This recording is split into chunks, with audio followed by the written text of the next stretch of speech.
Ram Ram sir, मैं sari centre में आपका स्वागत है। आज आपके लिए न्यू साड़ी लेकर आया है जो रहेगी सिबोरी प्रिंट में। पूरी की पूरी सिबोरी रहेगा, अंदर कॉन्ट्रास्ट ब्लाउज रहेगा। सिबोरी प्रिंट का ऑलिव ग्रीन कलर है, जैसे अंदर आएगा वाइन कलर का ब्लाउज। पूरी एकदम कैटलॉग साड़ी रहने वाली है। आप इसके लेस बॉर्डर वगैरह देखिए एक बार, फैंसी लेस बॉर्डर के साथ आएगी। एकदम सॉफ्ट कपड़ा आएगा जो आपके, और अंदर सिबोरी वर्क के अंदर कपड़े के अंदर अपने लाइनिंग भी साथ ही साथ रहेगी। अभी सबसे ज्यादा चलने वाली साड़ी है सिबोरी में।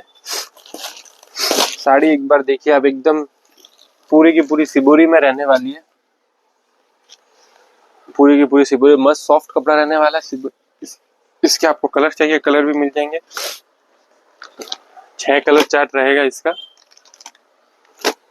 सब कलर इंग्लिश कलर आएंगे इसके अंदर।